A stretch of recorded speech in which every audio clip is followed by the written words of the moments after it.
Would you please stand for the Pledge of Allegiance?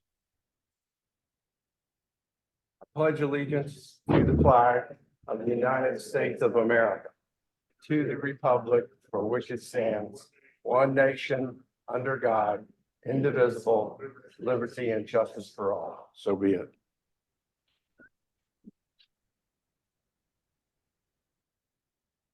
Has notice of this meeting been posted?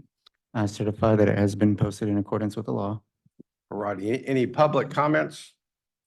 Yes, sir. We have two individuals registered for public comment this evening, presented in order of submission. We begin with Lisa Williams.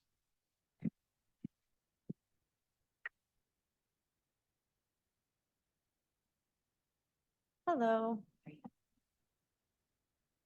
Lone Star College relies on the informed trust of the citizens. Public comments enhance rather than hinder Lone Star College.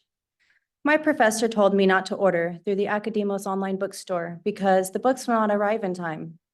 My professor also added that it was a mess. My professor recommends that we go to the bookstore to buy our textbooks in person. The bookstores do not have my textbooks in stock, forcing me to rely on a delivery system. Since the Montgomery campus childcare has been discontinued, I have been paying over $8,000 in childcare tuition since Lone Star College took away the primary service in August of 2023. Since the Montgomery campus childcare was unannounced before it discontinued services, it has left families, taxpayers, and most importantly, your students in worse shape than initially enrolling at the Montgomery campus. Without the informed trust of the citizens, this institution will fail. I enrolled here to graduate with a degree. The informed public knows that Lone Star College has been structured in 2023 for the Lone Star College to receive funding by graduation rates. My public comment from October 5th was silenced and was not added. I hope this one will be added according to the Government Code, Title 5, Subchapter A, Section 551-022. Thank you.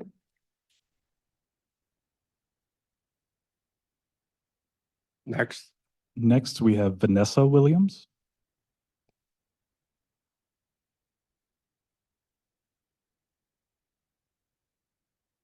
Ms. Williams here. Vanessa Williams, you said, right? Are you here? Yes. Going once? Going twice? All righty, then we're moving on. Chancellor, do we have any introductions, special guest recognitions? We do. Thank you, Chair. We're going to start with our new Vice Chancellor of Strategic Engagement and Communications, Mr. Benjamin Melson. If you'll come up, Ben. So as the board is aware, this is a position that's been vacant for actually, I think 2 or 3 years, along with the next introduction. But go ahead, Ben. Yes, hi. Thank you, Chancellor. My name is Ben Melson. I'm Vice Chancellor of Strategic Engagement and Communications for the Lone Star System, and I'll be short and brief, but really just grateful for the opportunity and sincerely grateful to each of you for the chance to serve the students of Lone Star. I'm very much looking forward to getting to know you and working with you in the coming months and years. Welcome. Thank you.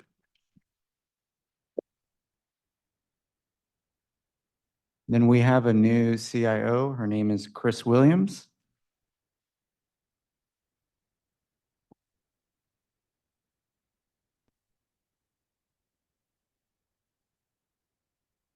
Hi, good afternoon. I'm Chris Williams. I am delighted to be here. I joined Lone Star 23 days ago, so I have really enjoyed getting to meet everyone, and I look forward to working with everyone as we move forward with new roadmaps and strategies to move our IT into the future.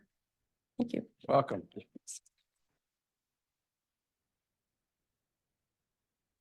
And last but not least, as we've been discussing in the Audit and Finance Committee, Letty Charbonneau, our internal auditor, our executive director of audit and consulting, has hired some new auditors. And so, Letty, if you'll come on up and introduce our new internal auditors. Yes, hello. Again, thank you again for y'all's support and for the opportunity to introduce our team. So on my right is Ohis Isidonmi. He started on January 16. He comes to us with over 10 years of experience, including 7 years in assurance and advisory services with Ernst & Young. Ohis is a certified information systems auditor, a certified internal auditor, and holds a bachelor's from the University of Benin in Nigeria. To my left is Jeff McFerrin. He started today.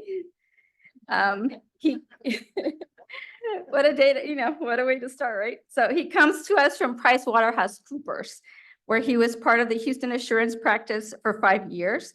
Jeff is a certified public accountant and holds a bachelor's from the University of Houston and a master's in accounting from Rice University. I also wanted to take the opportunity to introduce our other team member, if that's okay with you all, Marissa Williams. She's been with us for over 5 years. She's a certified public accountant and a certified fraud examiner. Marissa has 12 years of audit experience and holds a Master of Accounting from Florida International University. So please help me welcome our new team members. Thank you. Let me just say one or two things. Gentlemen, welcome. Your help is needed. The auditing, and I say this from experience being a certified internal auditor myself, is a thankless job, but it's a needed job. And I want to charge you to go out and do your jobs and do your best, because this institution relies on you to help us improve. And we can always improve. I don't care how good we are, and we're number one, but we can always improve, and you folks do an important job to help us move that forward. So thank you and welcome, and go to work. Yes, thank you. Anything else, sir? No, sir, thank you. Yeah, thank you. Now can I have a motion for approval of the minutes of the December 14th, 2023 regular meeting? Second? Second. All in favor of approval, say aye. Aye. Any opposed? Any abstentions? Item passes. Special. Oh, Trustee Salamar, did you vote on that, ma'am? We didn't. You're muted. Yes, yeah. You voted aye. Let the record reflect that Trustee Salamar voted aye. Trustee Sullivan is not present. Special reports and announcements. Thank you, Chair. I have a few today. Excuse me for reading, but I just want to make sure I get them right. So first, we'll start with forthcoming events. So, or previous ones, I'm sorry. In December and January, we had what I'm calling WATS, which is What's Word on the Street. It's the Chancellor's Forum. And the first one was at North Harris on December 15th in the conference center. We had about 700 people between in person and online, because we do sort of broadcast it online so that everyone can participate. In Kingwood, it was last Friday. We had about 1,000 people participate. I met with Dr. Legrand from Prairie View A&M on January 23rd. Trustee Pierce was kind enough to join us. I'll let her sort of give the details on that. For all of you, we have employee awards ceremony next Friday, February 9th at 11 a.m. And it's at the Woodlands Waterway Marriott Hotel, where it always is every year. Then we have the February and March Watts. February 16th, I'm going to Tomball. So board, it travels. So it started, we're going in order of colleges as they join the system so that we can predict. So Tomball is the next one on February 16th at 9:30. Montgomery's after that on March 1st. And then also, and you should have received invitations to this, on February 27th from 10:30 to 11:30 is our retiree celebration in the community building, or I guess now it's the Stephen C. Head Community Building here on the other end of this campus. I want to just talk about a few things. So next week, we're going to, a few of us, I think, are going to the ACCT National Conference in DC. We're going to meet with our Congress folks. Now that we got Ben on board, we can really sort of get our legislative agenda going. And Ben's been an excellent help. Just so the board is aware, we really haven't skipped a beat. We get daily emails from all sorts of lobbyists that we have and different organizations that we're a part of. Ben now sort of digests those for me, and I get regular updates about that. Two big things that are really affecting us on the legislative front, or really on the administrative law front, is HB 8, obviously under G1. Just when we sort of get G1 built, which is our HB 8 one, they released changes, right? And so we've had to sort of be nimble with it in the last week or so. So we're on top of that. And then the other one that we're really sort of having, like everybody else in higher ed, financial aid, right? So the simplified FAFSA has not really simplified the process. The Department of Education usually processes those or releases the FAFSA in October. This year they released it in December. They're not going to package them really until March, which really puts a lot of our students and their families at a disadvantage. Again, we're on top of it. Financial aid is doing as about as good a job as you could expect for an organization our size with those kind of adversities. And so just want to make sure that the board understands that we're aware of those things, and we're working very hard to make sure that we can mitigate as much of the federal and state government actions as we can for the benefit of our students. And lastly, the last point that I want to make, and I want to be really careful sort of how I talk about this, you know, one of the things that I promised the board, and I've been very sort of adamant about this, is that we were going to pivot away from enrollments, right? And one of the things that I committed to and during convocation is that our students are more than spreadsheets. They're more than percentages. They are more than bars and graphs. And so I really haven't talked about enrollments. One of the things that I did, and you know, I am a rookie. I admit that freely. And so I'm stealing ideas from people that have done amazing things. And so one of the ideas that I stole is from Dr. Sugar, who used to be the North Harris president before he went on to Valencia. And one of the things that I read that he did sort of as soon as he took over Valencia is he stopped the enrollment reports. They used to have daily enrollment reports at Valencia, and he stopped that, and he said he saw a remarkable sort of change. So I did the same thing here at Lone Star. And so I'm happy to report, really having never mentioned anything about enrollments to anyone. This spring, students, we grew 5.8%, in course enrollments 5.7%, in credit hours 6.3%, and contact hours 5.9%, which means we're going to get an additional $1.7 million in next year's budget. And for those of you that like stats, those are the highest credit hours we've had in spring in 12 years.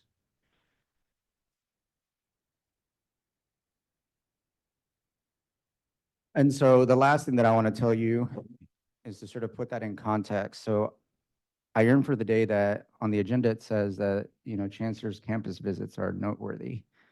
And I'm trying my darndest to make sure that it's no longer noteworthy. In the last 48 hours, I think I've gone to 4 different campuses, walking through student life, at the tables at Kingwood, talking to our veterans, for example, about their 5K on April 27th at Kingwood, folks. Going to Tomball and listening to the leaders present their mid-year reports. And really, when we talk about sort of fall to spring persistence, I want to talk about a particular student. I'm just going to use his first name, so Charlie. So I met Charlie at Tomball yesterday, or 2 days ago. And Charlie, during his presentation, was talking about how he's working on a project, and midway through about the fall semester, he had a really close friend pass away. And he talked about how he thought about dropping out of school and leaving school. And one of the things that he cited for coming back for the spring semester is the community that he found at Tomball, and that people reached out to him and called him. And so when we talk about spring numbers and we clap about 6.3%, let us not lose sight that a lot of our students face a lot of adversity. And while it's great that we're at 6.3%, we're going to have record enrollments and we're going to get $1.7 million, what I'm most proud of is people like Charlie that face adversity and come back in the spring. That's why we're here. Thank you, Chair. Yes, sir. Dr. Jones, are you ready?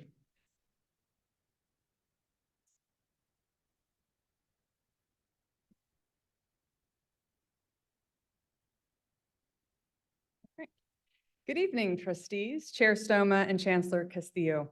Thank you for this opportunity to share with you some of our student experiences across the LSC campuses.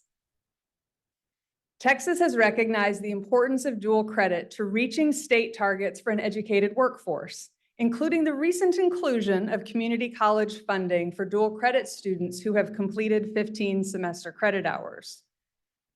Dual credit refers to various ways in which high school students have access to college courses. When they take these college courses, their high school then transcribes high school credit as well.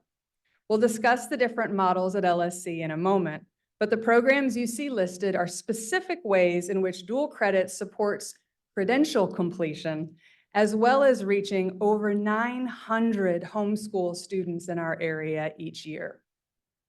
These programs take a close working partnership between Lone Star and our ISDs and other providers. So why do we take this on? Dual credit is a tremendous opportunity to introduce students to college courses while they are still in the supportive and structured environment of home and high school. These experiences validate for our young groundbreakers that college is meant for them too. For all students, dual credit can significantly reduce student debt as well. As seen here, 12 hours, or typically 4 classes, carries a significantly higher price tag once our students transfer to a university. For many of our students, this cost savings makes the bachelor's degree possible. For others, it allows them to continue beyond their bachelor's for graduate degrees. As mentioned, the new state funding model also provides support for students who are currently on free and reduced lunch to participate in dual credit at no cost. This can be a game changer for our economically disadvantaged families accessing college, since 42% of this fall's dual credit students at LSC benefited from this program. Oh, hang on. Okay, as much as I appreciate this opportunity, we all really want to hear from our students. As we continue throughout the presentation, you will see and hear from dual credit students at all of our campuses. Montgomery kicks us off.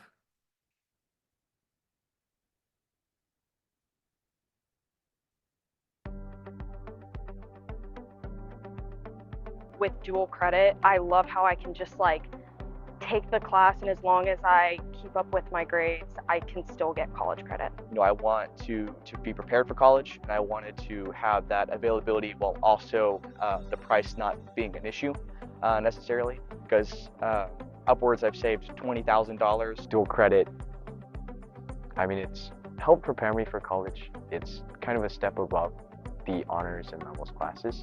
Yes, the credit classes has helped me be able to make like a high school to college transition more smoothly. That foundation that I was able to establish in high school just like drastically prepared me for college. So across the different types of dual credit programs, you can see here the role that dual credit plays across our entire student body, with over 24,000 LSC students still being in high school. The most flexible option for students is individual courses offered within their high schools. Students may start in their junior or senior year. They can accumulate a few courses or up to a full degree. All dual credit courses, regardless of structure, are taught by college credentialed faculty and meet the college established outcomes for the course. Often dual credit students, like our UP student focus here, find challenge and new course areas that keep them excited about learning and strengthen their skills as a college student. Early college high schools originated as a way for school districts to create smaller schools tailored to meet the needs of economically disadvantaged and first-generation students, while also putting them on a structured path to associate degree completion. These blended high school college models are typically under 500 students across all 4 high school grades, creating a cohort experience for the students. The graduate numbers you see listed throughout the presentation are our most recent 2023 grads. iSchools housed at various LSC campuses are also early colleges, but are operated in partnership with Responsive Ed rather than traditional ISDs. Early college high schools typically start with only 9th grade, so programs in their first few years won't have graduates yet. Designed to support Associate of Arts or Associate of Science degree completion, students commit to the early college in their 8th grade year. These schools have a principal and high school staff, but many of the courses taught are by our college faculty. Even when they don't complete their associates, these high school grads have usually earned many more college credits than their traditional high school peers. Our early college students continue to amaze us with their accomplishments in the arts, like the North Harris student here, and in the sciences, technology, literature, and every field they choose to pursue. The technical programs, or our Associate of Applied Science degrees, can also be built into an early college. PTECs are structured around specific programs and support students in AAS and certificate completion while still in high school. The Avalos PTEC is well established at LSC and supports students pursuing paralegal, Cisco, cybersecurity, and more, in partnership now between Kingwood and Aldine ISD. New to the scene, Tomball Star Academy PTEC recently welcomed its inaugural class and supports them in pursuit of healthcare-focused program opportunities. Funding and TEA approval are often competitive processes requiring collaboration between the ISD and college leadership. Sci-Fair ISD was interested in the degree completion goals of an ECHS, but not in creating separate schools. As such, the College Academy was created, eventually expanding within each of the high schools. Having started with just one school, the 2023 graduating class celebrated 503 graduates from 10 schools. All 12 high schools will have graduates walking this May, but Chair Stoma will be relieved to hear we'll be holding 2 ceremonies to accommodate this growth. He made it through all of them. Houston North kicked off 2 college academies, one with Spring ISD and one with Aldine ISD this fall. The Spring ISD Teachers College Academy focuses on supporting students to completion with an Associate of Arts in Teaching as part of a collaboration to address the ongoing teacher shortages in the state. And as we should, we give the final words to our students.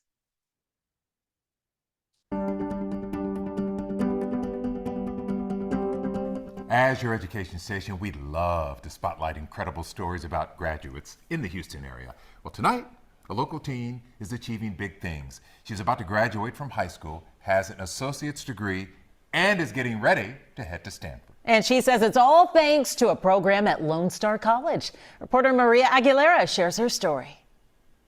All gold one is College Academy. The gold and blue is National Honor Society. Accepted into her dream school. But I was screaming and I read Stanford and I was like, no way, this is my first choice. Sarah Olufemi Dada has a full ride scholarship to Stanford University, balancing school, clubs, and giving up her extracurriculars to work multiple jobs to help her family.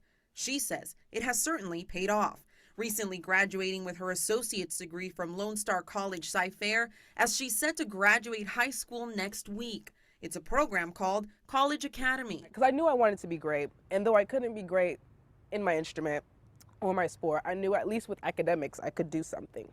Just this past weekend, more than 3,000 students graduated from Lone Star College Sci-Fair. About 500 of them were College Academy graduates, high school students like Sarah. And the college tells us it's the largest in Lone Star's history. Students really gain benefit from being able to have this nurturing support of college while still in this high school environment before they go off truly on their own. Enrollment at Lone Star College has increased in recent years, taking some financial burden off students before heading to a 4-year institution. I get to go to Stanford for undergrad, so that's amazing. For Sarah, this opportunity was eye-opening, and she says she wants to inspire others to go after their goals. There are spots for, people like me who put in the effort or try, who wanted to aim towards these schools but never thought they could pay for them. Now she'll study computer science and biocomputational engineering to become a leader in personalized medicine.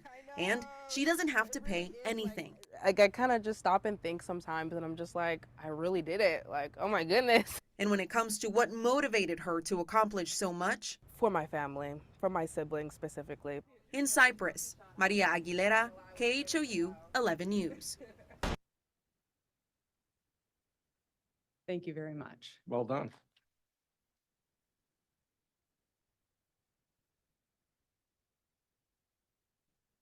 Board members, any comments, reports? Well, since the chancellor put me on the spot, okay. I did accompany the chancellor to Prairie Review, which my family has a big stake in Prairie Review. You know, we have a lot of alumni that went to Prairie Review. They're now, just like this year, they're now judges, engineers, whatever. Prairie Review is a really great school. They went on to other universities later to get, you know, higher degrees, but well, first of all, the weather was horrible. And thank you, Dr. Casvallo. I hope I pronounced your name right, but I had a great bonding experience with you. But when I saw the chancellor turn that corner with this big old Tahoe, I thought, Lord, help me. I just couldn't imagine him driving this big, you know how big, what was that, a Tahoe or Suburban, whatever it was. But anyway, we made it.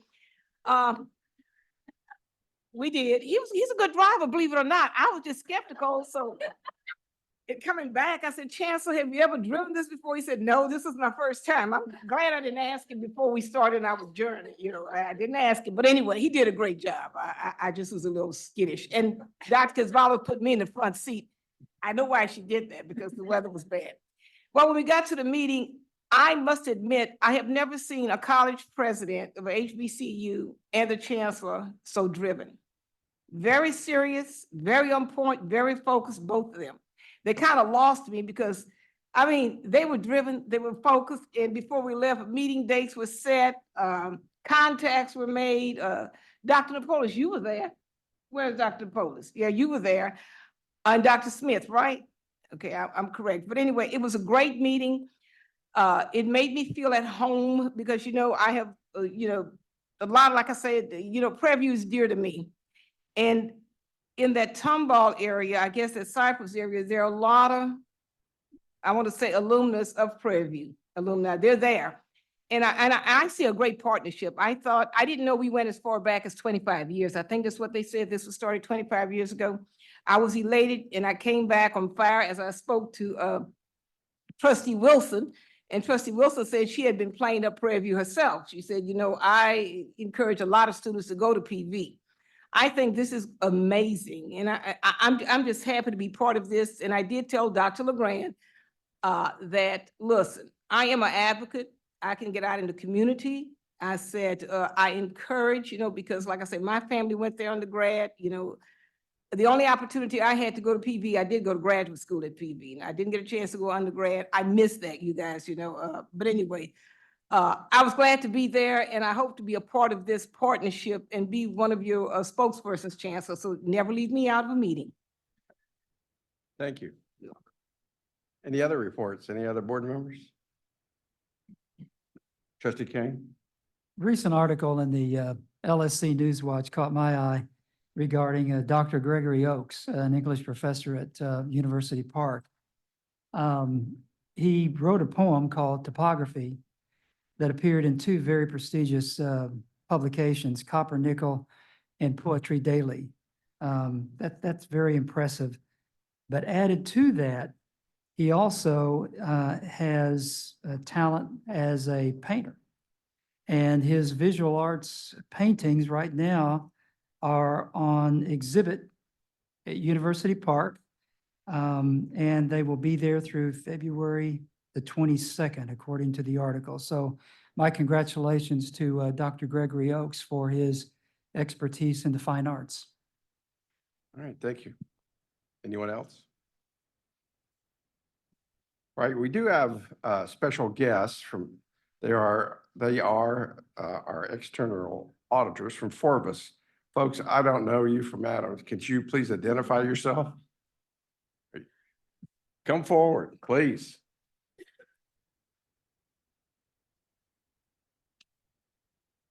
I apologize for not knowing your name. Would you introduce yourself and your company? Yes. Hi, everyone, trustees. I'm Angela Dunlap, partner with Forbes, and with me today is Erica Brown, who was the senior manager on the audit engagement. Thank you for being here. Go proceed. Okay. So I was asked by Trustee Sullivan to present the results of the audit to the full board. We met with the audit committee in early December to present the results of the fiscal year 2023 audit of the Lone Star College. And this was our first year serving as the auditors for the college system. And so we have like a brief presentation that I will walk through to just give you a high-level sense of what we discussed in detail with the audit committee. But if you do have any questions, definitely feel free to jump in at any point in time and let me know. Just from an audit scope standpoint, we audited the annual comprehensive financial report under government auditing standards.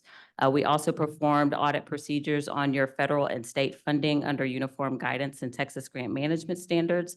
And then we also performed procedures in accordance with the Public Funds Investment Act and issue a report that is sent to the state in relation to their PFIA compliance. Our audit deliverables was the opinion on the ACFR, the Annual Comprehensive Financial Report. We also did a report on internal control over financial reporting. And then there are 2 reports on the compliance with respect to the federal and state programs. And then, as I mentioned, the compliance on the Public Funds Investment Act.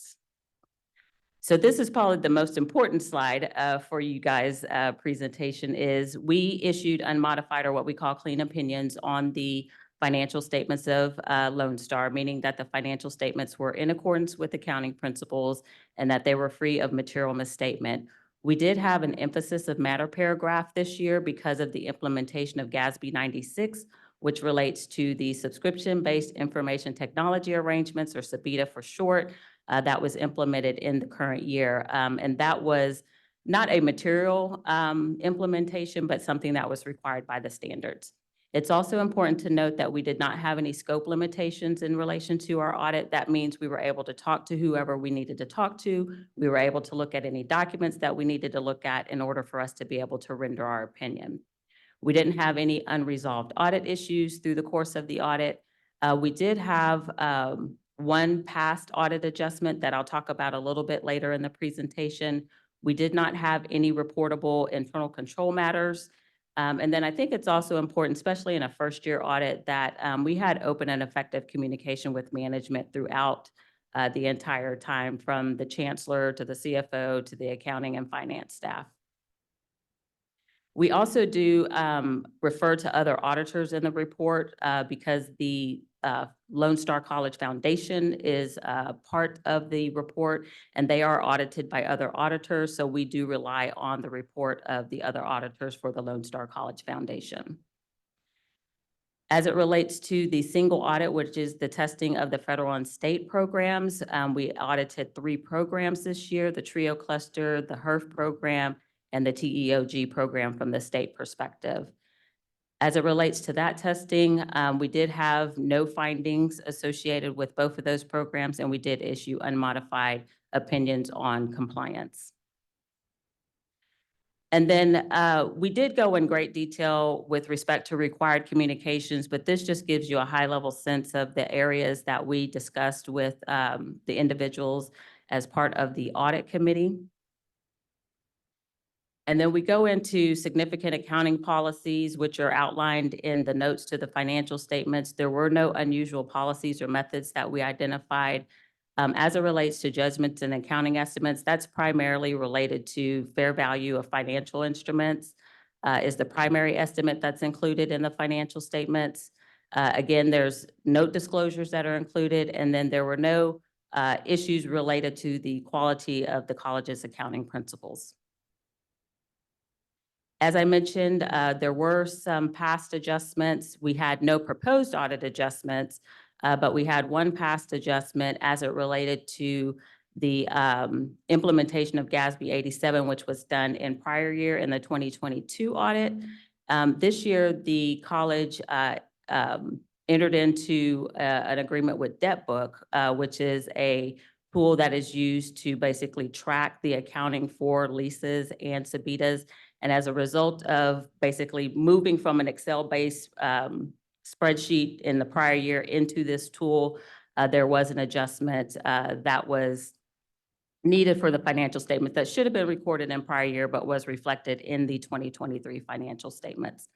And then we also have, in the prior year audit, the previous auditors had two past adjustments that we have to reflect the turnaround effect associated with those, but that was not material as well.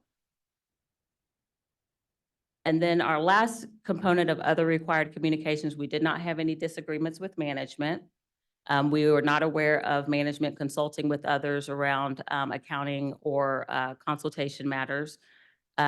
Significant issues discussed with management during the year was the implementation of GASB 96. And then also this year, you had entered into a defeasance of debt utilizing your own resources. And so there's specific accounting associated with that. So we discussed that during the course of the engagement. There were no difficulties encountered, and there were no related party findings that we identified. And then the last, I think this is my last slide here. This is related to the Public Funds Investment Act and the procedures that are performed there. We did have one finding associated with the Public Funds Investment Act, and that's in relation to when a new board of trustee comes on board, they have 6 months to complete the Public Funds Investment Act training. In this particular situation, there was one board member that completed it in 9 months versus the 6 months. And so that was reported. And then we just have some appendix information in here around GASB 96. And then there are some upcoming standards that will be effective for the college in 2024 and 2025 that we will be mindful of as we go into the next year's audits. So with that, that is the conclusion of my communication as it relates to the audit. Again, it was a really great year being a first-year audit. Great cooperation, and we really appreciated everybody's effort. So if there's any questions that you have, I'm more than happy to address those at this time. Any questions from the board? Good job. Thank you. All right, thanks.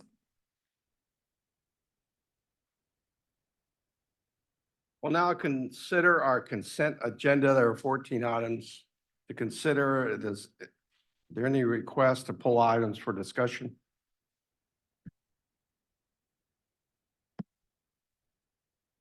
Okay, then I'm gonna ask for a motion to approve all 14 items. May I have a motion?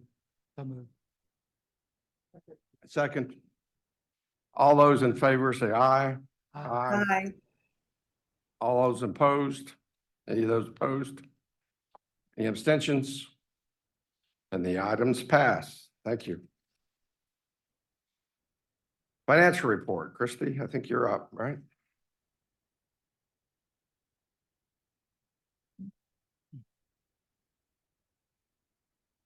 Good evening, trustees. All right.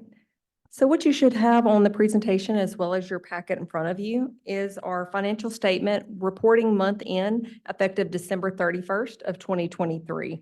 As in previous months, the way we show the reporting is not only comparative year over year, but also where we were at this time this year. And we have recognized $213 million in revenue thus far, ending December 31st, which is tracking at about 46.4% of what we have budgeted in terms of revenues. I will get into the details of where and why some of those factors are happening, but again, we are tracking ahead of schedule compared to the 187 that we would have recognized at this same period last year, which is an increase of $26 million. So when we look at our financial statement related to month-end expenditures, we are looking at tracking about where we should be this time of year at 29.4% of what we budgeted expenditures that we would have spent. So that is right in line with what we traditionally spend and where we are in terms of the overall budget expenditures. Getting into a little bit more of the detail for our revenues, really, as you can see, it's a breakdown of all the various revenue sources that we have: state appropriations, tuition and fees, taxes, and investments. Obviously, and miscellaneous are our top categories there. Again, we indicated this in the previous Board of Trustees meeting that the greatest result of the increase there is the state's change in House bill funding and how we went from a 10-pay to a 3-pay. So previously, we received 10 payments of state appropriations throughout the year. We have now gone to a 3-pay. Receiving our first payment was in October. Our next payment we should receive this month, which was February 15th, and the last remaining payment will be received June 15th. So when we're looking at that, we have received in state appropriations $48 million in state appropriations, and we should track to receive about $97 million if the formula trends out the way we're expecting it to, because the three pay is actually a 50%, a 25%, and a 25%, meaning we got 50% in our first pay, and then the payment we received this month should be a 25% as well. Looking at the expenditures, again, as I indicated in the financial statement, we are tracking as we expected there with no true deltas or outliers really to be noted. As we look at those, we have utilized about 22% of our services expenditure, which does include insurance, which is an increase from about 27% this time last year, but it was really the major delta that was outstanding when we look at our overall expenditures for the year. I would also like to point out that the FY24 annual budget report did receive the GFOA Distinguished Budget Presentation Award. So we are delighted to have announced that we once again this year received that. But I would like to recognize the staff that are in attendance who really were the direct result of that. So I'd like to recognize our staff that's here with us tonight and all the hard work and the behind the scenes effort that go into that. They put in a lot of thankless hours in doing the report and putting those materials together. It is a labor of love and a thankless job, as the chair has indicated, with a lot of that behind the scenes activities. So we do value and appreciate them, and I don't want that to go unnoted, all the hard work that they've put into that. So thank you for your round of applause for appreciation of them. So lastly, we do have and have included your buildings and ground report in the packet that you've presented. So Chrissy, let me ask you a question. For the remainder of our fiscal year, what do you see as our #1 challenge financially? that's a great question. I don't know that I anticipate us to necessarily have any challenges related to that. I think to the chancellor's focus, I think if we keep our eye on our students and maintaining the focus on them and graduating them and supporting them in mental health and financial aid, I think all of the things will track out the way that they're intended to. I don't see any outliers. Obviously, we don't know what lays ahead tomorrow. So, today is what we're looking at, but I don't anticipate any challenges that I can see from the budget side. Are you getting what you need to do your job? Absolutely. I have a great team that I work with, and we're continuing to build that team every day. And the support of the chancellor and a wonderful cabinet, we are doing well. So thank you. Great. Thank you. Thank you for your work. Yes, sir. Thank you. All righty. We will now go into closed session. We'll adjourn the Board of Trustees in accordance with Section 551 of the Texas Government Code. We'll move into closed session under one or more of the following provisions: 551, 071, 072, 074, or 076. I'd like to say we will not conduct any business when we come back. So you're welcome to do what you wish. So at this point, I will adjourn this session to go into closed session.